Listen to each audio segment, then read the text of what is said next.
हम लोग आज़ाद हुए थे, तो इस दिन की याद करते हुए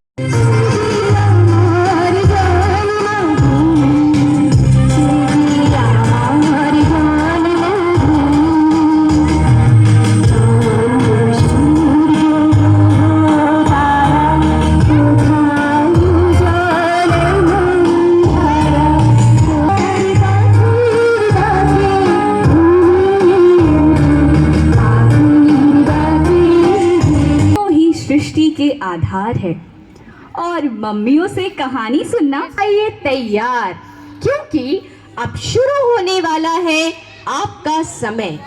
आप सभी को कहानी सुनाने के लिए दिया जाता है 5 मिनट का समय।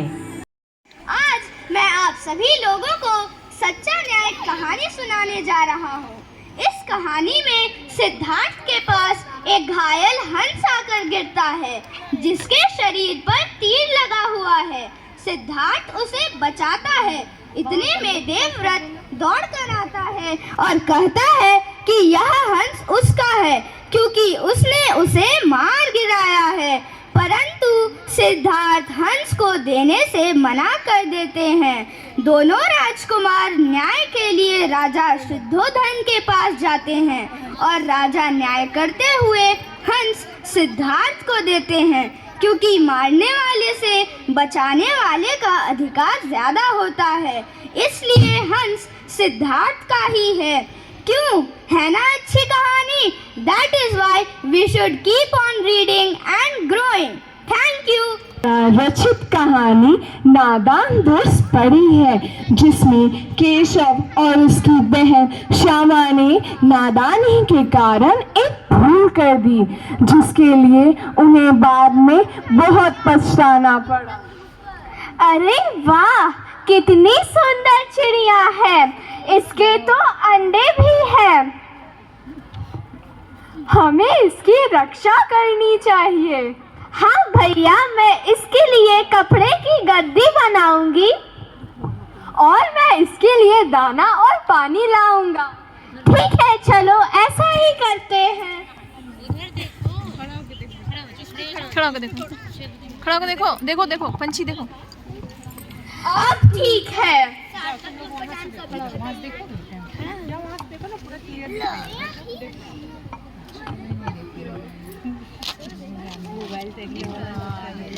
अरे ये सारे अंडे कैसे टूट गए? भैया भैया इधर आओ। क्या हुआ? देखो ये सारे अंडे कैसे टूट गए। पता है ये अंडे कैसे टूट गए? क्योंकि चिड़ियों का अपना प्राकृतिक जीवन होता है।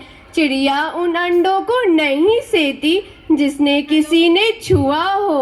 उफ, ये तुम दोनों ने नादानी में कितनी बड़ी भूल कर दी।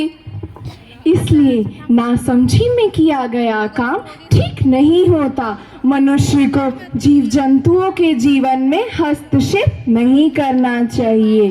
उन्हें उनका जीवन स्वतंत्र तरीके से जीने देना चाहिए। धन्यवाद।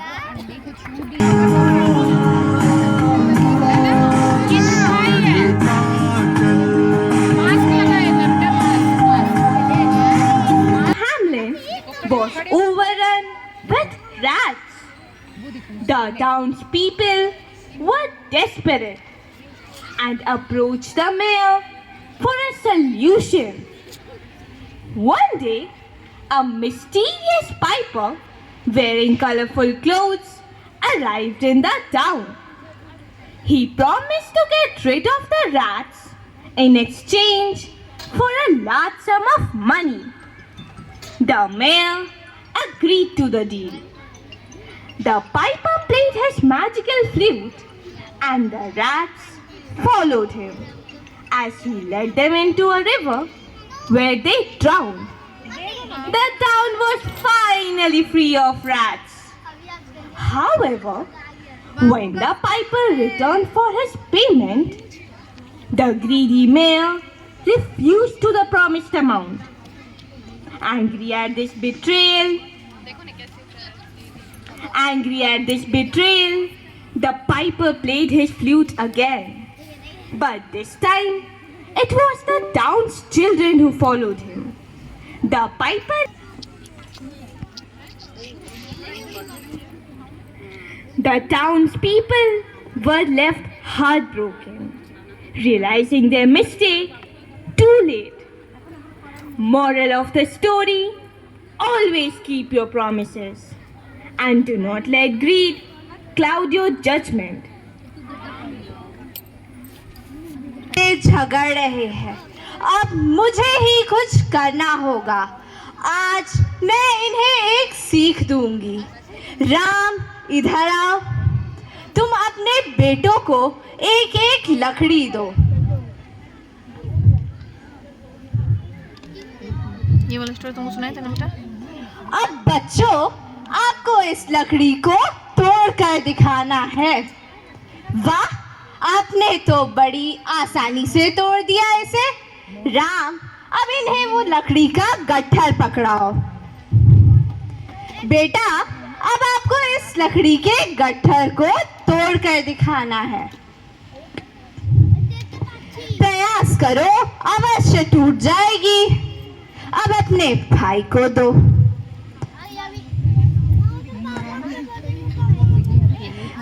अब अपने भाई को दो। बेटा, आपसे तो अवश्य ही टूट जाएगी ये। अब अपने भाई को दो। प्रयास करो, मुझे तुम पे पूरा भरोसा है। तुम तो अवश्य ही तोड़ दोगे। नहीं टूटी ना। इस कहानी से हमें यह सीख मिलती है कि अगर हम अकेले रहे तो हमारा कोई भी आसानी से नुकसान कर सकता है, लेकिन जब हम एक साथ रहे तो हमें कोई भी नुकसान नहीं पहुंचा सकता। जैसे जब ये 4 लकड़ियां इकट्ठा होकर एक गट्ठर बनी तो आप में से कोई भी इसे नहीं तोड़ पाया। अर्थात एकता में ही बल है। और फुर्तीला घोड़ा था। उस घोड़े पर डाकू खड़क सिंह की बहुत दिनों से नजर थी।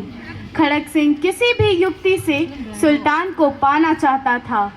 एक दिन जब बाबा भारती अपने घोड़े पे बैठकर कहीं जा रहे थे, तब खड़क सिंह ने एक चाल चली। बाबा, मेरी मदद करो, मैं चल नहीं सकता। यहीं पास में मेरा गांव है, मुझे मेरे गांव पहुंचा दो। आओ बेटा। पर यह क्या? रुको खड़क सिंह, रुको। यह घोड़ा अब तुम्हारा ही है। मैं बस इतना कहना चाहता हूँ कि इस घटना की चर्चा किसी से मत करना, नहीं तो लोगों का दीन दुखियों पर से भरोसा उठ जाएगा। बाबा की बातों का खड़क सिंह पर बहुत गहरा प्रभाव पड़ा। उसकी रातों की नींद उड़ गई। उसे अपनी गलती पर बहुत पश्चाताप हुआ। उसने सुल्तान को चुपचाप ले जाकर बाबा के अस्तबल में बांध दिया। इस कहानी से हमें यह सीख मिलती है कि हमें किसी के साथ छल नहीं करना चाहिए। धन्यवाद। 3 रानियां थी, कौशल्या, सुमित्रा और कई और उनके 4 पुत्र थे, राम, लक्ष्मण, भरत और शत्रुघ्न। उन्होंने अपने सबसे बड़े पुत्र को अपना उत्तराधिकारी घोषित किया। रानी कौशल्या के पुत्र राम को राजा बनते देख रानी कई नाराज हो गई। उन्होंने राजा दशरथ से कहा, राजन, हमने आपकी जान बचाई थी।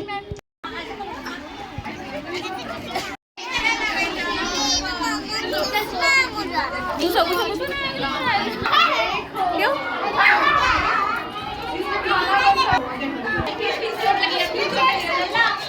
हाँ